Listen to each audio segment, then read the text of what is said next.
Pessoal, vamos falar sobre a situação na Ucrânia. Hoje, dia 2 de janeiro de 2023, são 8 horas da manhã aqui no Rio de Janeiro, 1 hora da tarde em Kiev, no momento que eu gravo esse vídeo, e a Ucrânia atingiu um grande dormitório de tropas mobilizadas aqui em Makivka, próximo a Donetsk.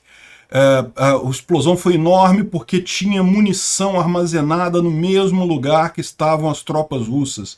Não sobrou nada do pessoal. Alguns estão falando em 600 soldados russos eliminados só neste ataque. De qualquer forma, uma coisa fora de proporção, realmente um baque que está deixando os bloggers militares russos sem ter o que falar, né? E não foi só isso, também Shakhtar, que fica um pouco mais para cá, aqui Shakhtarsk, também houve uma explosão nessa região, também houve em Tokmak, Melitopol e Berdiansk uma série de grandes explosões. A gente não tem mais tantas informações sobre essas outras, mas também dá para ver que foram ataques em locais de concentração de mobilizados. O pessoal que está chegando da Rússia para cá iria ser colocado na linha de frente, não vai mais, já vai voltar para casa no saquinho preto. E, além disso, a televisão russa fez um show absolutamente cringe na virada do ano, que está sendo comparado com algumas coisas assim totalmente esotéricas. Chega a ser engraçado eles dizendo que o Ocidente tem que se conformar, que a Rússia vai crescer de tamanho e coisa e tal. Realmente chega a ser impressionante. A gente vai falar sobre essas coisas em detalhes. Essas notícias foram sugeridas por Sagat Bordiev, Mateus 121 e várias outras pessoas. Obrigado aí ao pessoal que sugeriu as notícias. Obrigado a você que está assistindo o nosso vídeo. Se você gosta do nosso conteúdo, por favor, deixe o seu like e se inscreva aqui no canal, né? Pois bem, antes da gente entrar nesses assuntos mais interessantes, vamos só deixar claro que ontem teve, no final do dia 1º de janeiro, teve mais um ataque com drones em Kiev e outras regiões da Ucrânia, né? E, de novo, os ucranianos derrubaram 39 dos 40 drones liberados pelos russos.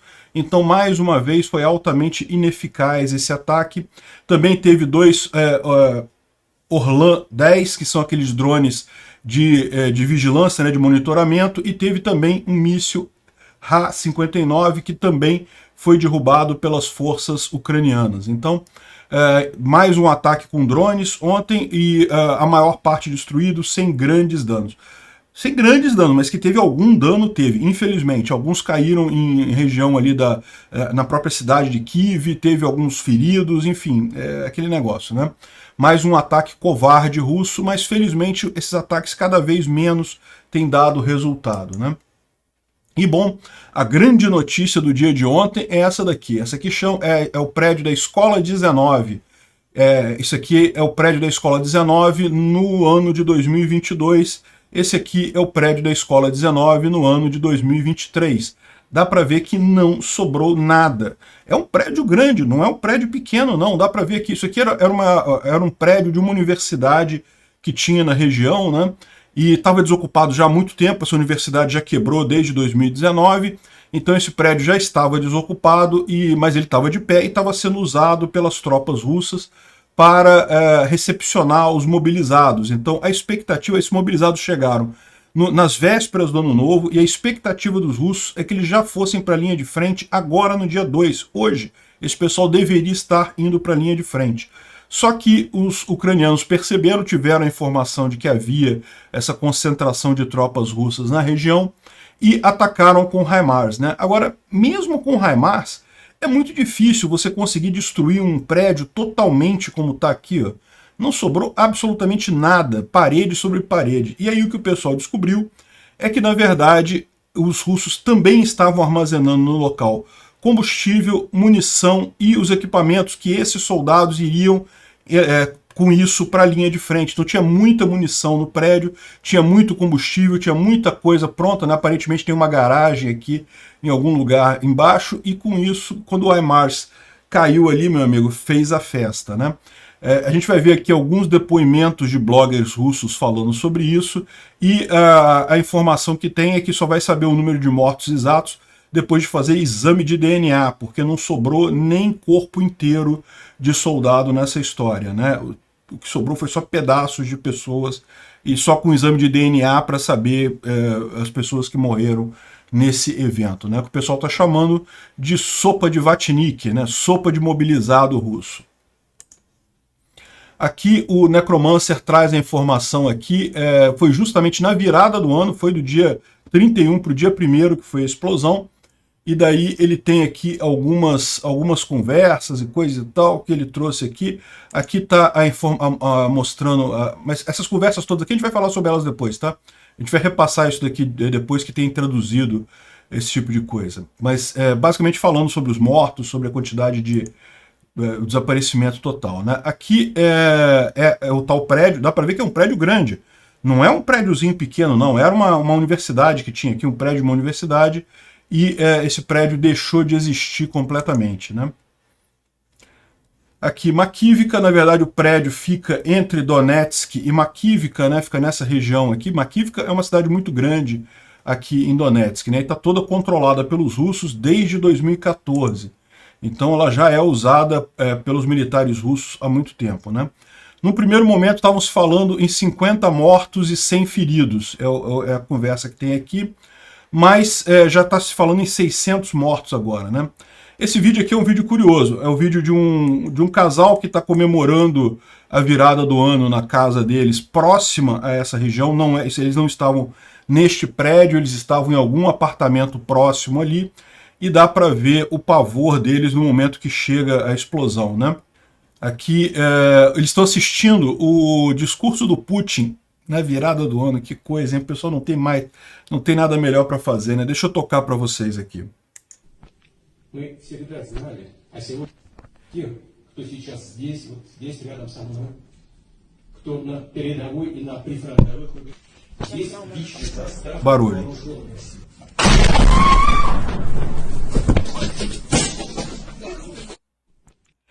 Acho que deu para assustar um pouco a galera, né? E pararam até de filmar, e realmente foi a explosão dessa escola, né? Aqui tem um vídeo dos destroços da escola. Eu infelizmente não vou poder passar o vídeo porque no meu vídeo de ontem eu mostrei alguma operação de resgate ali em Kiev, coisa e tal. Não tinha nada extremamente gráfico, nada extremamente preocupante. No entanto, o YouTube marcou meu vídeo como maior de 18 anos. Vídeo marcado como maior de 18 anos no YouTube simplesmente some, ninguém consegue enxergar o vídeo. Por mais, mesmo que você tenha mais de 18 anos, você não consegue ver o vídeo, então realmente eu tenho que evitar esse tipo de coisa, não vou poder mostrar o vídeo aqui, eu vou mostrar algumas imagens só.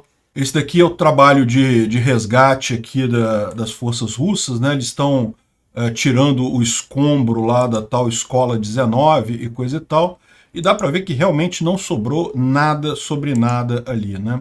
Não sobrou nada sobre nada aqui, né? Realmente muito triste. Aliás, se você não viu o meu vídeo de ontem, saiba que ele tá lá, eu fiz o vídeo ontem, só que ele está marcado como mais de 18 anos e daí ele não aparece para ninguém. Você tem que ir no meu canal, tem que estar logado no YouTube, tem que ter mais de 18 anos, e aí você vai ver no meu canal o vídeo e aí você pode assistir, infelizmente. Eu já entrei com um pedido de revisão, mas eu não sei qual vai ser o resultado. Enfim, alguns bloggers russos repercutiram a sopa de Vatnik, né?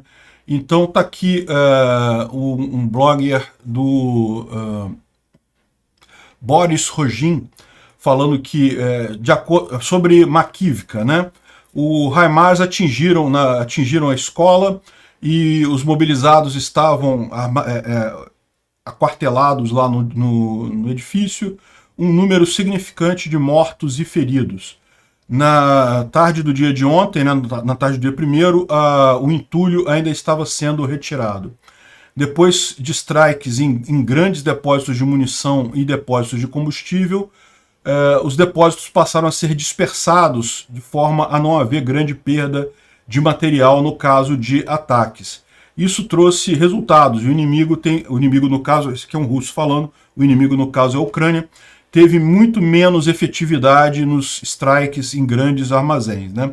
É aquilo que a gente falou para vocês, os russos, de fato, quando os ucranianos começaram a atingir os armazéns de munição e combustível, os russos passaram primeiro a afastar esses armazéns da linha de frente e também botar em quantidades menores para não ter tanto problema, né? O que ele não fala aqui é que, de fato, isso diminui o ataque ucraniano, a capacidade de ataque ucraniano, mas isso também dificulta a logística russa. Fica muito mais difícil chegar a suprimento na linha de frente, né?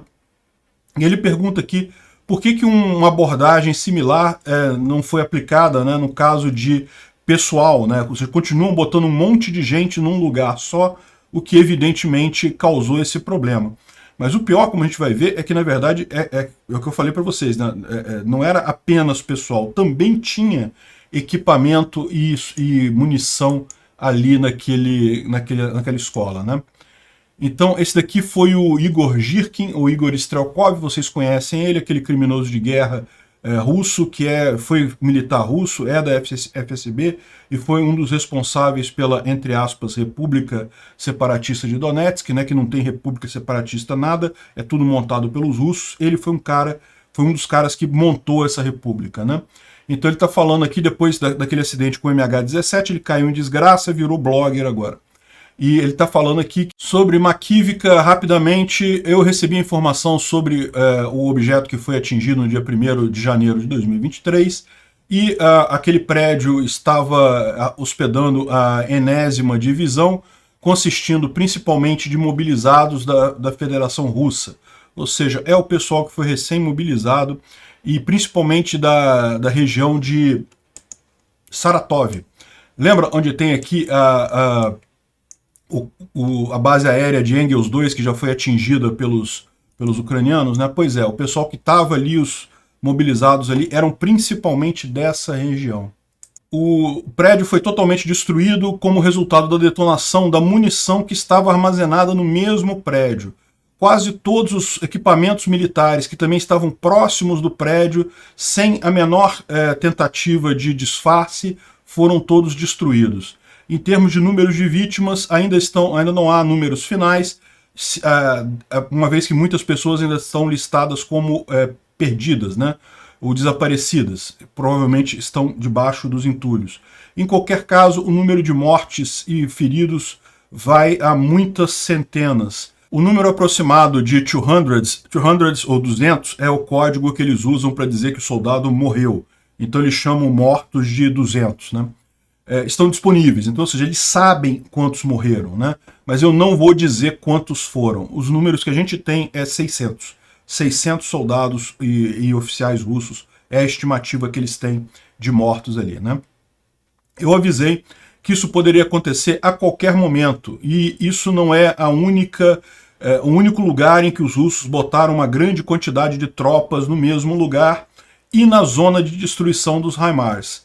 E não é o primeiro caso, ano passado também houve vários desses casos, embora de forma geral com número menor de vítimas, né? Enfim, ou seja, ele está reclamando aqui, está reconhecendo que realmente foi uma falha de planejamento, mas está dizendo que isso é comum, isso tem acontecido em um monte de lugar, de ter gente junto, e a gente vai ver que também ontem teve vários ataques. A gente já vem falando há algum tempo atrás aí que os ucranianos têm visado concentrações de tropas ali na região de Zaporizhia, principalmente Melitopol, Tokmak, Berdiansk, e teve mais também hoje, a gente vai falar sobre isso daqui a pouco, né? Bom, aqui tem algumas informações a mais. Esse blogger militar aqui é um blogger da Anna Dolgareva, né? É uma blogger militar lá muito conhecida, né? E aí eles falam, ela está criticando principalmente aqui, ó, e justamente o posicionamento das tropas junto, né? Essa grande quantidade de tropas num local próximo ao HIMARS e com munição junto. E aí ela conta aqui uma historinha de que, não, eu tenho um amigo, de acordo com os vários prédios que ele ocupou, os HIMARS passaram 3 vezes próximos dele, mas ele não teve uma única derrota, uma única vez que ele foi atingido. Por quê? Porque ele aparentemente tem um segredo que é inacessível a muitos outros oficiais. Ele presta atenção nas observações, nas precauções de segurança quando escolhe os locais, né, e coisa e tal. Ou seja, estão dizendo aqui justamente que foi erro da liderança russa esse tipo de coisa. E eu tenho uma outra pessoa próxima que também vai com outros nessa mesma linha. O HIMARS chega no local, eles estavam localizados no 2º andar de um prédio de 2 andares e ninguém sobreviveu. Ou seja, quando você faz a alocação do pessoal em lugar com pouca segurança, sem observar as regras de segurança, você acaba tendo esse tipo de problema, né? Enfim, muitos bloggers russos criticando esse tipo de coisa. Teve um outro canal russo que estava falando que dizem que pelo menos 45 soldados mobilizados principalmente da região de Saratov e alguns também de Ulyanovsk, morreram ontem nesse ataque de HIMARS em Makivka, né? Ele está falando aqui pelo menos 45, porque esse foi o primeiro número que saiu, tá? O primeiro número que saiu que seriam 50 mortos. Aí depois começou a crescer, no final 600 mortos é o número que a gente tem agora, né? Ele confirma aqui que o prédio foi completamente destruído e a chegada foi muito forte e havia munição que também estava armazenada ali, né? E ele diz que o número de 45 mortos é porque foram os 45 corpos que foram identificados. Mas como eu falei para vocês, aqui, ele mesmo fala aqui mais embaixo, mas devido à explosão violenta, tem muitos outros restos que apenas um exame de DNA vai poder determinar o resultado. Ou seja, tem um monte, tem uma sopa, virou um sopão lá de Vatnik, essa região aqui, né? E não foi só ali, como eu falei, né? Esse foi o grande assunto de ontem, né? Essa explosão na escola 19 aqui, mas não foi o único, né? Em Melitopol também teve várias explosões, o pessoal aqui está reportando um monte de explosões e coisa e tal, e em algum momento aqui chega nesse link aqui, nessa imagem aqui, ó, e falando que teve mesmo explosões, várias explosões em Melitopol, e começou um movimento de transporte de militares e muitas ambulâncias para o local em que chegaram os mísseis, né? Então, ou seja, o pessoal está confirmando aqui que sim, teve explosão e que deve ter alguma coisa sido atingida, porque estava cheio de ambulância andando lá em Melitopol, né? Aqui ele fala também sobre Shakhtarsk, né? Aqui esse outro post fala, não foi apenas em Makivka, né? E a tradução desse daqui está aqui. Um familiar de Donetsk, uma mulher familiar de Donetsk, escreve, eu não vou dizer o nome da pessoa, mas eu vou publicar a mensagem, né? A tragédia aconteceu na sexta-feira para o sábado em Shakhtarsk. Ou seja, essa outra explosão foi um dia antes, né? A virada do ano foi de sábado para domingo, essa daqui foi de sexta-feira para sábado. Os militares morreram por volta de 2h30 da madrugada em Sadovoye e Davidovka, que são vilarejos próximos a Shakhtarsk. Em Chavidova, eles estavam aquartelados num antigo jardim da infância e só uma parede sobreviveu. A onda chegou até a minha fazenda, a casa chegou a derrubar, né? Acho que foi isso, chegou a tremer, e eu pensei que fosse um sonho. Eu não sentia essa explosão com essa força aqui até esse momento. Em Davidovka, eles estavam localizados em um clube que também virou lixo completo. Uma sobrinha minha mora em Sadovoye e apenas 20 pessoas conseguiram ser resgatadas na manhã, né? E tinham pelo menos 50 lá. Ou seja, morreram no mínimo 30 em Sadovoye, e teve ainda em Davidovka, eles não sabem a quantidade de mortos, mas teve nesses dois vilarejos próximos a Shakhtarsk também esse tipo de ataque ao longo da virada do ano, né?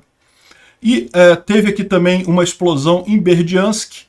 Berdyansk é nessa parte aqui mais embaixo, aqui ó, é muito usada, os russos usam muito aqui justamente porque é relativamente longe da linha de frente, então em tese o HIMARS não teria alcance para chegar aqui, mas volta e meia o HIMARS chega aqui. Como é que os ucranianos fazem?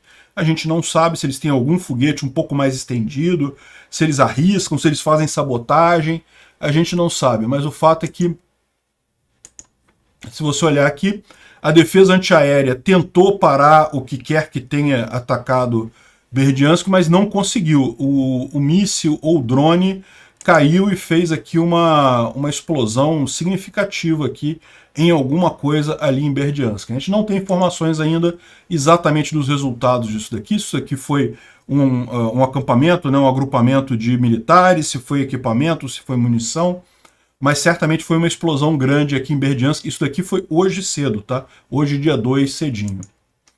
E com esses ataques todos que os ucranianos estão fazendo aí, só se você pegando só o ano de 2023, tá? Então aqui foram as mortes computadas em 1º de janeiro de 2023, russos mortos, foram 760 russos mortos no dia 1º, e no dia 2, 720 russos mortos, ou seja, 1.480 no total em 2 dias. É muita coisa, realmente. Esse número aqui normalmente oscila entre 300, às vezes chega a 400, é o normal da linha de frente como um todo na guerra da Ucrânia, né? Neste momento, nesses últimos dias, e não foi só, também no dia 31 teve muito morto também, no dia 29, dia 30, dia 29, realmente os ucranianos estão fazendo um ataque bastante sistemático nesses locais de tropas russas, né? O que eu imagino que aconteceu? Vocês lembram que um pouco antes do Natal ali, quando o Zelensky foi até os Estados Unidos e coisa e tal, naquele mesmo momento chegou um monte de carga, né, que certamente foi ajuda americana para os ucranianos. A gente falou sobre isso, foram vários aviões de carga vindo dos Estados Unidos para a Ucrânia. E o que eu imagino é que aqueles aviões trouxeram muita munição, muita coisa nova, de forma que os ucranianos puderam usar HIMARS com bastante liberdade nesses últimos dias do ano e agora no início de 2023, né? E lógico, o período entre a chegada da munição e esses ataques mais incisivos ucranianos é porque leva um tempo até essas munições.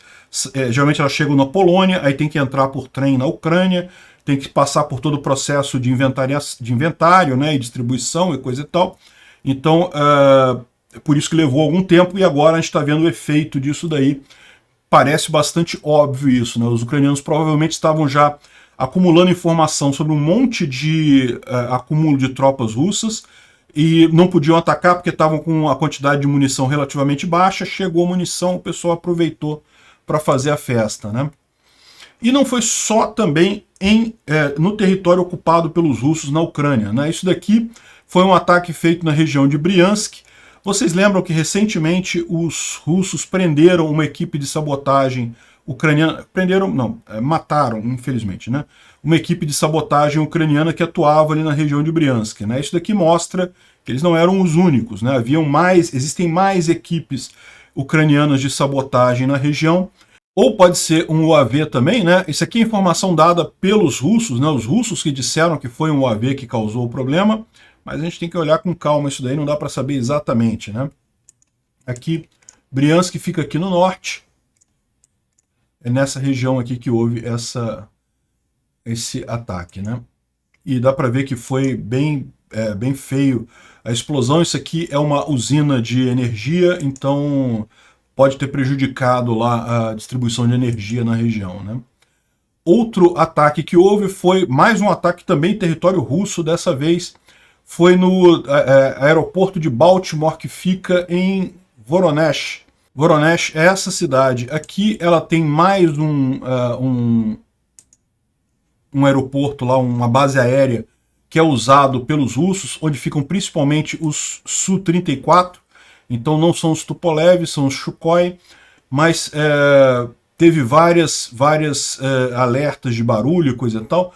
Aparentemente, a explosão aconteceu só na defesa aérea. Isso foi a defesa antiaérea russa destruindo um eventual drone ucraniano. Mas, segundo estão dizendo aqui, ó, a explosão foi no céu, mas pode ter feito também explosões na terra, né? Então estão dizendo aqui que essa foi a visão. Essa aqui é a base aérea que tem ali na região e a gente não sabe ainda se teve algum resultado, né? Então aqui, ó, os russos confirmaram a explosão que aconteceu próximo à base aérea. Então isso aqui é uma conversa dos russos. Teve 2 explosões na base aérea. Vocês escutaram a explosão ou coisa e tal? Enfim, estão conversando aqui sobre o problema, né? Segundo a informação está aí. A informação já acabou de sair. Foi no campo mesmo, na base aérea. E o que as nossas defesas antiaéreas estão fazendo, não sei o que lá. Enfim, ou seja, a impressão que dá é que a maior parte foi realmente foi atingida, a defesa antiaérea funcionou para a maior parte dos drones, mas parece que alguma coisa atingiu ali a base aérea lá em Voronezh, né? Vamos dar uma revisada na linha de frente, mas de novo a gente não tem grandes novidades aqui nesse dia, né? Na verdade a novidade que tem é a volta atrás da novidade que tinha ontem, que a gente falou que os russos avançaram um pouquinho no sul, mas eu mesmo avisei ontem que eles estavam, aquilo ali era informação que não estava certa, era melhor esperar, e de fato parece que não, que eles não avançaram, né? Bom, o Defmon traz aqui pra gente os bombardeios, a questão do tempo, e a novidade que ele traz aqui é que provavelmente está se esperando chão congelado a partir do dia 10 de janeiro, né?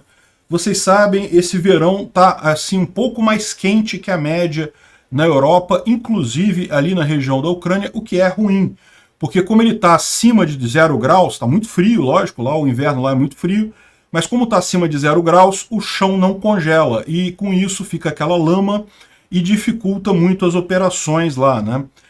De qualquer forma, a gente sabia que qualquer ação militar mais incisiva da Ucrânia seria em algum momento em janeiro. E a dica que ele dá aqui é essa: a partir do dia 10 de janeiro, aparentemente, a gente deve ter chão congelado lá na região de Kriminá, né? Então pode ser uma dica aí de quando que vai ser esse avanço. Ele fala aqui sobre avanços russos em algumas regiões, aqui nesse polígono roxo aqui, e também uma tentativa de avanço em Stelmarivka, e que deu errado, não funcionou também, os russos não conseguiram avançar. Mas essa frente aqui está caminhando bem, tá? Os ucranianos estão conseguindo avançar devagarzinho, mas estão conseguindo empurrar os russos aqui. Daqui a pouquinho eles chegam em Svatov, né? Kriminá também não teve nenhuma grande mudança aqui. Houve tentativa de avanço dos russos em Plochanka, em Bilohorivka, mas nada que mudasse de fato, foi tudo reprimido pelos ucranianos, né? O mesmo aqui em Bakhmut, né? A gente tem visto os russos avançarem em direção a Pidhorodne, que isso é preocupante. Pidhorodne seria bastante crítico os russos tomarem essa cidade, porque estaria muito próximo do cruzamento aqui, que são os cruzamentos principais para abastecimento de Bakhmut, mas por hora os ucranianos estão segurando os russos fora aqui, mas eles avançaram nessa região. E também aqui em Ozarianivka, que parece que os russos novamente conseguiram atravessar o canal e estabelecer uma base do outro lado. Vamos acompanhar esses desdobramentos aqui, né? Ainda é um avanço muito pequeno, mas é preocupante. Aqui na região de Donetsk, houve tentativas de avanço russo aqui próximo a Marinka e um pouco mais ao sul, mas também foram repelidas pelos ucranianos, não houve grande mudança aqui, né? Como eu falei, não houve grande mudança em lugar nenhum da linha de defesa, da linha de frente. Esse aqui é o ponto que foi revertido de ontem para hoje, né? Ontem o Defmon chegou a dar Dorozhnianka como sendo já tomada pelos russos, porque de fato alguns Telegram russos estavam dando essa informação, mas como eu falei, isso era muito cedo, os Telegram que estavam dando essa informação não são muito confiáveis, e de fato, mais adiante, o próprio exército russo confirmou que tentou avançar aqui, mas foi repelido pelos ucranianos. Então, essa zona aqui está em batalha, mas não está tomada pelos russos ainda. E, por fim, o Defmon traz aqui uma imagem bastante interessante da península de Kimburne. Kimburne, vocês sabem, é essa península aqui ao sul de Kherson. Essa península, existe a expectativa que os ucranianos retomem uma parte dela para abrir uma linha de frente. Aqui a gente já falou sobre essa estratégia, né, que seria uma forma deles evitarem, se eles tentarem atravessar o rio aqui, eles bateriam de frente com uma grande quantidade de tropas russas e teriam muita dificuldade em estabelecer uma cabeça de ponte aqui. Mas se eles estabelecem uma cabeça de ponte aqui na península, como essa área que é toda muito alagadiça, seria muito difícil para os russos atacarem essa cabeça de ponte, e a partir daqui os ucranianos poderiam preparar uma ofensiva para tentar tomar aqui a base, o lado esquerdo, né, a margem esquerda ou margem sul do rio de Dnipro, que é esse rio aqui, né? Então a gente sabe que há um planejamento ucraniano para tomar essa península, só que isso está indo devagar, não está acontecendo com a velocidade que muita gente esperava, e ele mostra aqui que está acontecendo. Essa aqui, a foto de baixo é uma foto antiga, né? Então dá para ver aqui que tem vários prédios nessa região aqui, inclusive um prédio maior aqui, ó, bem em cima do meu ombro aqui. E se você olhar a foto de cima, que é uma foto recém-tirada da mesma região, dá para ver que toda essa parte aqui está totalmente destruída, o que dá a entender que houve de fato ação ucraniana aqui, né? Se já estão se os soldados já estão nessa região lutando contra os soldados russos, ou se isso daqui foi tudo por ataque aéreo, por munição, né, munição de artilharia, HIMARS, não dá para saber, mas que certamente está havendo ataque aqui na península de Kimburne, está certamente, alguma coisa está se desdobrando ali, né? A gente vai ficar sabendo mais adiante quando tiver alguma coisa mais concreta. E, bom, com isso a gente encerra essa parte mais militar da coisa. Vamos dar uma olhada nas notícias associadas, né, à guerra, né? E a mais curiosa de todas foi o show que teve na televisão russa, o show de passagem de ano, né? Em que em determinado momento os apresentadores falam que cantam uma musiquinha, né, dizendo que queira ou não, a Rússia está aumentando de tamanho, né? Eu vou tocar um pouquinho do vídeo aqui para vocês.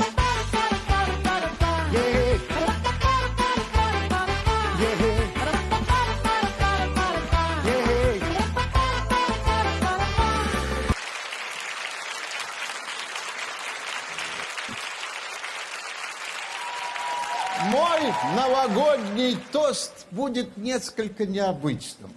В уходящем году Запад пытался развалить Россию. Ele está dizendo que o nosso brinde esse ano será diferente. Ano passado, o Ocidente tentou destruir a Rússia. Que Ocidente destruir a Rússia, meu amigo? A Rússia que atacou a Ucrânia, não teve nenhuma tentativa, absolutamente zero agressão do Ocidente à Rússia. Foi a Rússia que agrediu, não teve... Que absurdo isso. Россию, даже не подумав о том, что в строении мира Россия – это несущая конструкция. Aí ele está dizendo lá que eles esquecem que a Rússia é capaz de aguentar qualquer carga, qualquer coisa. A Rússia não está aguentando nada, porque ela não foi... Ninguém atacou a Rússia. É a Rússia que está atacando a Ucrânia.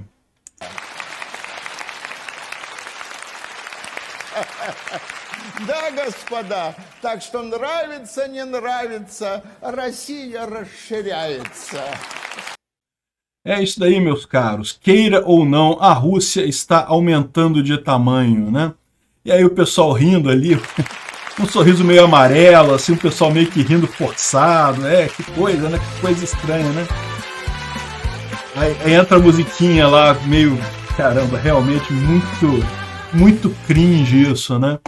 E aí tá o pessoal comparando, né, com, por exemplo, o Springtime for Hitler, aquele filme satírico do Mel Brooks, né, que tinha exatamente o mesmo tipo de dancinha e coisa e tal. Outros estão lembrando que isso daqui parece muito com aquele filme do Hunger Games, que tinha a capital, que não sei o que lá, que tinha essas festas altamente estilizadas e coisa e tal, que no final das contas a guerra, morriam centenas de pessoas, tudo para, no caso do Hunger Games eram dezenas, né? Mas morreu muitas pessoas, tudo para o entretenimento da capital, né? Então tá o pessoal fazendo um monte de comparação com esse show, realmente uma coisa absurdamente cringe, né? E é aquele negócio, quem está realmente danificando a Rússia, quem está piorando a situação, é a própria Rússia, com esse ataque sem sentido algum à Ucrânia, né? Lembra que houve uma época que a Rússia achava que ia faltar gás na Europa, e as pessoas na Europa iam morrer congeladas no inverno e coisa e tal. E o fato é que a parte rural da Rússia é que está passando por um aperto grande devido ao aumento do preço da madeira para aquecimento, né? Parece que tudo está degringolando lá na Rússia muito mais rápido do que no resto do mundo, no final das contas, né? Essa thread muito interessante do Chris O aqui, ele fala sobre oficiais que se recusaram a seguir ordens na frente de batalha, porque eram ordens absurdas, significavam morte certa dele e da companhia dele. Foram vários oficiais que acabaram sendo aprisionados, né? Ou seja, viraram prisioneiros das forças russas lá na Ucrânia, e os parentes desses militares não ouviram mais nada deles desde então. Isso foi em julho de 2022, e eles estão agora fazendo uma investigação para tentar descobrir o que aconteceu com eles, né? O mais provável a essa altura é que eles tenham sido mortos, mas mesmo assim, e aí, o que aconteceu? Eles contam aqui vários casos, né, de vários oficiais que tinham problemas, né? Então, um caso aqui, esse oficial, o Dmitry Volkov, ele saiu de uma batalha em Kherson com apenas 7 soldados dos 30 que eles tinham, né? e apesar dessas perdas, ele foi imediatamente enviado de volta para a batalha, e ele disse que não tinha com que lutar, ele não tinha munição, o equipamento estava quebrado e coisa e tal, e eles falaram para ele ir de qualquer forma, ou seja, iam mandar ele para a morte certa. Ele deixou para lá e decidiu sobreviver e não mandou os soldados deles irem para frente, e ele é um dos que foram feitos prisioneiros, no caso dele, em Kakhovka. E, enfim, tem vários casos desses aqui, e eles estão tentando investigar agora, descobrir o que foi feito dessas pessoas, né? Aparentemente, teve gente que foi deixada em porão para morrer de fome, não deixaram a pessoa sair, mas também não julgaram, não deram comida, não fizeram nada. Enfim, realmente uma situação muito triste lá desses mobilizados russos, e eu imagino que isso daqui vai ter um impacto muito pior com essas notícias, como da sopa de Vatnik, né, que isso certamente vai ter um impacto, né? Imagina, esses soldados que estavam ali eram recém-mobilizados, a gente que foi tirada de casa, o exército russo tirou de casa, botou, preparou, armou, botou lá na frente de batalha e morreu todo mundo. Eles não chegaram nem a lutar, nem a fazer nenhuma diferença no final das contas. Esse tipo de pressão aqui na Rússia é muito pior do que as eventuais derrotas que os russos sofram na linha de frente, né? Bom, uma outra boa notícia começou a ser usado as munições que estão sendo feitas pelos próprios ucranianos na linha de frente, né? Os ucranianos retomaram a produção de cartuchos 152mm, que é no padrão soviético, né? Lembra, esse é um problema, né? Porque hoje em dia poucos países fabricam munição no padrão soviético. Já foi muito comum, é lógico, a Rússia fabrica, mas a Rússia, né, não tem muito como comprar de lá, e ela também não dá conta da produção para ela própria, então os ucranianos têm usado principalmente as fábricas na Tchequia e na Bulgária. Mas também na própria Ucrânia eles montaram uma linha de produção desses cartuchos e estão começando a abastecer os primeiros cartuchos fabricados na Ucrânia em 2022, começaram a ser usados na linha de frente agora. Isso é uma coisa que pode fazer diferença mais adiante, né? Por hora a produção ainda é pequena, mas a expectativa deles é expandindo a produção. Uma vez que isso esteja funcionando, eles vão expandir essa produção, né? Bom, saiu um editorial muito interessante aqui no New York Times, criticando o pessoal que fica evitando cortar as linhas vermelhas do Putin, né? Por exemplo, o pessoal lá nos Estados Unidos, tem muita gente que acha que não se deve mandar o ATACMS, que são aqueles foguetes com mais de 300 km de alcance, porque isso cortaria uma linha vermelha do Putin, isso poderia levar a uma coisa. E o fato é que o que eles falam aqui é que o Putin é aleatório, ele não tem linhas vermelhas, ele pode usar qualquer coisa para retaliar, então é melhor, o quanto antes os americanos mandarem as armas para a Ucrânia para derrotar o Putin, melhor essa situação toda, não tem esse negócio de ficar com medo de linhas vermelhas, né? E aqui na BBC, o Sir Geoffrey Nice espera que o Putin enfrente o Tribunal de Haia ainda este ano, né? E não é uma coisa impossível de acontecer. Do jeito que essa guerra está indo mal para os russos, essa guerra acabar em 2023 com a deposição e entrega do Putin para julgamento no Tribunal de Haia é uma possibilidade real. Todo mundo espera que isso aconteça, evidentemente o Putin é um criminoso de guerra. Diz o general SVR que, de novo, é um blogger que eu não sei se fala a verdade não, mas ele alega que tem um contato muito próximo ao Putin no Kremlin, alguém ali que é do serviço do Putin, alguém que fica ali, que acompanha todo o movimento do Putin e vaza essas informações. Eu acho isso pouco provável. Uma coisa que os russos fazem muito bem é contra-espionagem. Se tivesse esse tipo de coisa, eles identificariam essa pessoa muito facilmente, né, e tirariam ela de perto do Putin, evidentemente. Mas, de vez em quando, esse pessoal acerta. Então pode ser que eu esteja enganado e realmente eles tenham esse contato, né?